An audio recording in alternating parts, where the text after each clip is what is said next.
Nigeria, often referred to as the giant of Africa, but some people will tell you a different story. It is home to the very rich, but interestingly, also home to the very poor. Past 2 years, we've not been using lights. Now, I don't know where the help can come from, because we'll be writing so many letters to NEPA and to the local government as well. So we have no any response from them. The country might be termed rich due to its abundant natural resources, but for common Nigerians, they see a different country.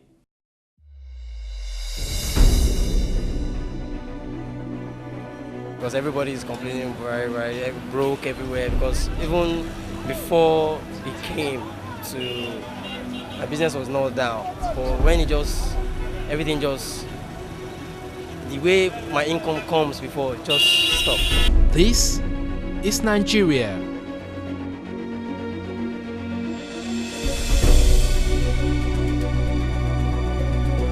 Poverty is a phrase which has been synonymous with Africa for decades. It is one of Africa's biggest problems. Suffer for world, enjoy for heaven. Christians go the yab, in spiritum heaviness.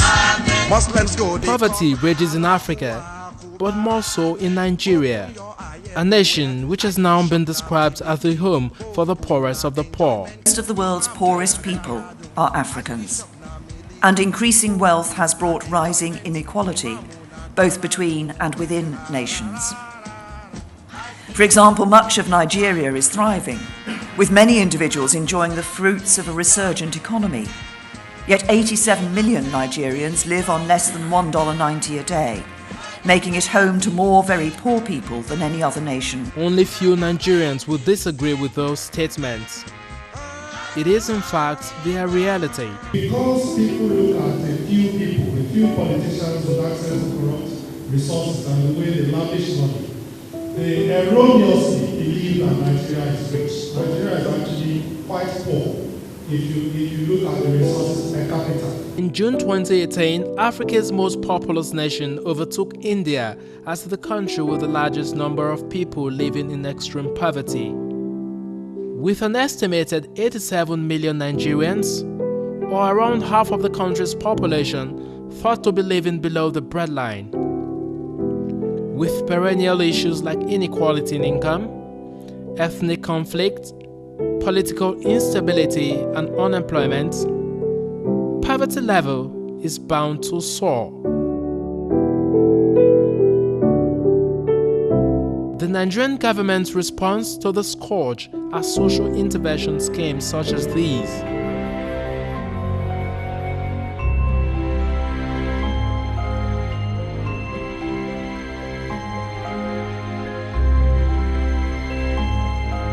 With regard to the homegrown school feeding, we're feeding close to 12 million children across 14 states that are participating in the program currently, with the numbers expected to ramp up as it begins to cover 21 states in this new academic session. The JEEP program, which gives credit to MSMEs, is also growing quite rapidly. Another is NPower, which was designed to assist young Nigerians between the ages of 18 to 35 to acquire and develop lifelong skills.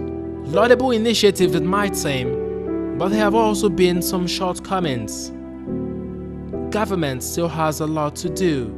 But presently we still have some people that have not collected anything since the inception of this program, and that's why we are appealing to the parasiters that is concerned about this empower to kindly look into that issue. With the ever-rising population and poverty figure, government's poverty alleviation programs are yet to reach the likes of Abu, who has been confined to this wheelchair from birth.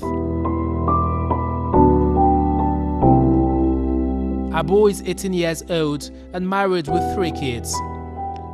With 3 mouths to feed back at home, he resorts to begging on the streets. I was born crippled from birth, he says.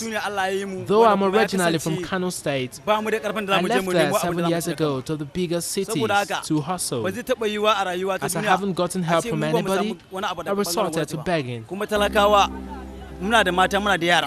Despite being the largest oil producer in Africa, the standard of living has remained generally low. Many young Nigerians like Simple and Lucky have lost faith in the system and are now willing to take their destinies in their own hands. Leaders of the future are now having their gaze abroad.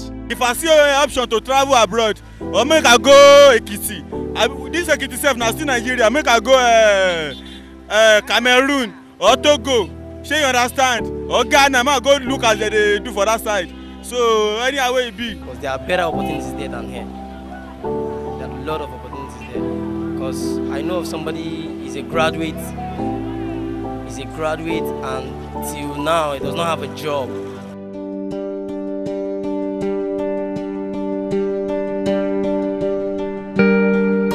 But journeys abroad can have its own pitfalls. Libya has over the years become a popular destination for Nigerians seeking better opportunities, who put both their savings and lives on the line. To look for money, see Nigeria, no work, nothing. At least somebody needs to hustle, at least to take care of your family and some certain things. I see a lot of things. My eyes see my ear in Libya. Libya, they don't value human being, mostly black.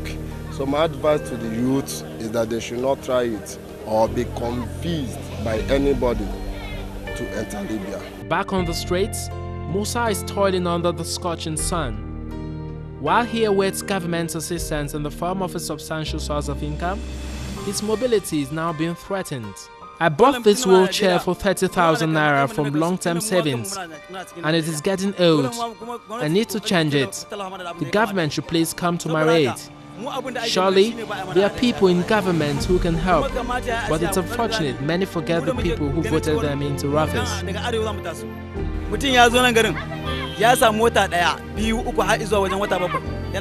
Poverty is now pushing many to crime, and there are fears if nothing is done soon, it might even get worse. Every day, Nigerians look for ways to beat poverty. Those who have resisted the temptation of taking to crime have found love in other things like gambling. Welcome to Lagos, one of the world's fastest growing cities. It is a hub of commercial activities. Lagos, just like many cities in Nigeria, has high wealth inequality.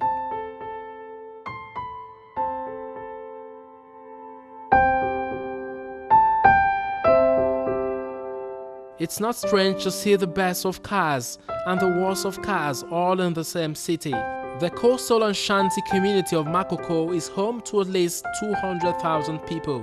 They've become used to the life of squalor. For past, for past 2 years, we've not been having lights, and we have a road whereby our drainage is not where flowing very well. No school. There's no hospital. IJORA BADIA is another slum in Lagos, and life here isn't any better.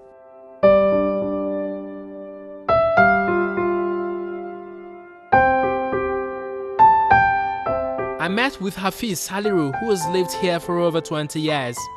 He shares this shelter with his wife and 3 children. There are signs of development here with a newly built school, but flooding is a big problem for residents, and many of the houses lack toilets. The big school here, I thank government with that one, but to go school, when rain fall, no movement. Massive imbalance, poverty in the sea of wealth is the situation in Nigeria. The question often asked is, how can the economy lift its poor? If you want to drive an economy successfully, there are indices that you have to put in place, and those indices relate to the indices of money, and those indices of money relate to particularly inflation. Inflation is a ravager. Inflation is the greatest enemy of any government.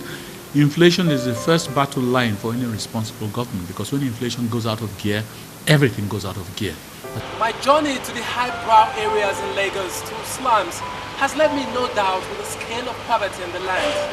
I've got to say, the government has a lot to cut out for it in bridging the gap between the extremely rich and extremely poor. In Lagos, the responsibility of reducing the level of poverty, especially in women, lies on the shoulder of Lola Akonde, She says the said government is contributing by empowering women periodically with entrepreneurial materials and wants other states to do same. They've been trying to put money together since all these days, but they just couldn't even make it. You know, it costs a lot. So I'm happy it is well appreciated. In Nigeria, as to say, we have like over 30% unemployment rate, but in Lagos State it's below 25%. In Lagos State. So still, despite the huge population, despite the challenge we are having, we are still tackling the issue of unemployment, and we are making it, we are moving forward. We are not going, the level of unemployment in Lagos State is not growing, it's declining. And because of a lot of intervention, this ministry has been able to put in place. Researchers say by the end of 2018 in Africa as a whole, there will probably be about 3.2 million more people living in extreme poverty than there are today. As Nigerians' wealth gap continues to grow and as the people turn to governments for solutions, they are hoping for more credible public officers as the 2019 elections draw close, as politicians have mostly been blamed for the country's woes.